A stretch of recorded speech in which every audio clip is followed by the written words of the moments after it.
How you doing? This is John's Longbox. I'm doing the Marvel Vault, continuing this series, The Museum in the Box. It's just a book with the archives of various Marvel stuff. It was given to me as a gift. And we're continuing now in the early 60s. This is I'm just continuing the series. Here's the actual photographs of all the people. That's Martin Goodman. He's the guardian angel. He was the owner of Marvel Comics. Lousy Pictures. Stan Lee. Johnny Hayes. Okay. Dick Ayers, he early artist. Sal Brodsky, I think he was marketing. Vince Colletta, all right, he inked a lot of Jack Kirby. He's I think is my favorite inker. Stan G, Al Hartley, Don Heck. Don Heck was a heck of an artist. Okay, I don't know Jack. There's Jack Kirby. I don't know who that gentleman is. I'm sorry. Larry Lieber. This is Stan Lee's brother. He took over writing Thor. Stan Lee started it and handed it off to Larry Lieber. Joe Orlando, an early artist. Look at that big smiling face. Okay, I don't know really him. Sam Rosen, an early artist.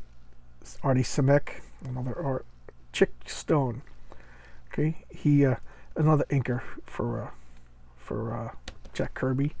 Flo Steinberg, she was the secretary, and they said that she kept Marvel humming. Just without her, she kept all the papers going and everything organized. And she was there from the beginning. One of the most important people in comics. Nancy Murphy, Debbie Ackerman.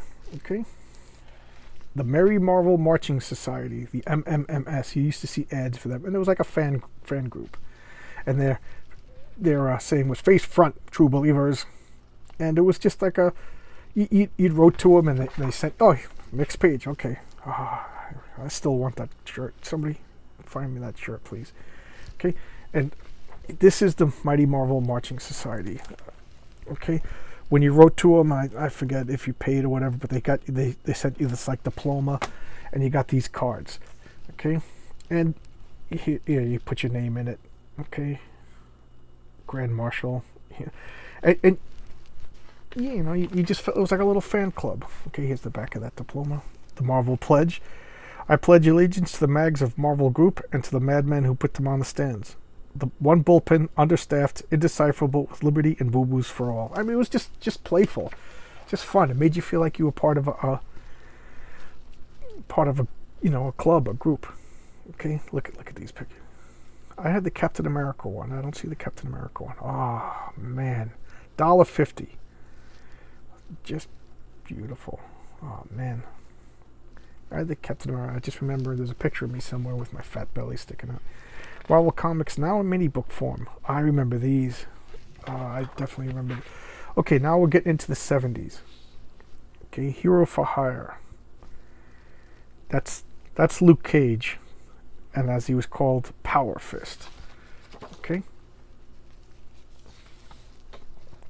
I got this at a convention. I forgot that this was even in here, and it bothers me that it's a little bent.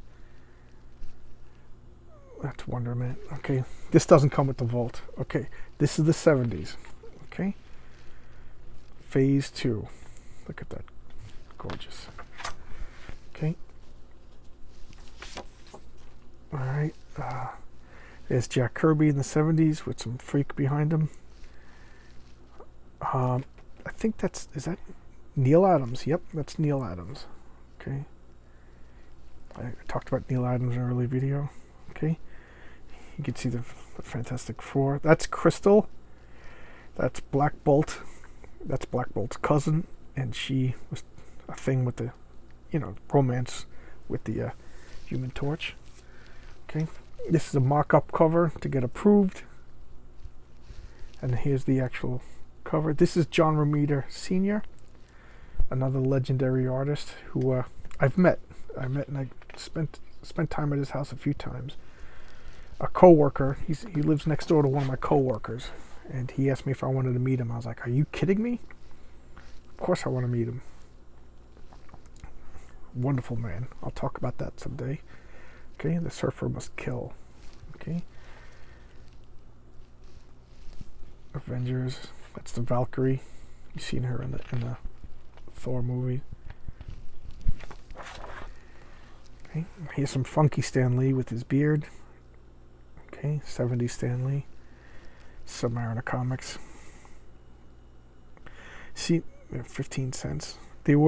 Comics were 15 cents about 10 years ago, and then they violated some World War II that said nobody could raise prices, and they had to go back to 12 cents.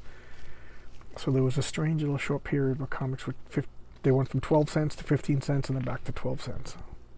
Okay, Tower of Shadows. Bernie Wrightson, one of the masters, just a master of comic art.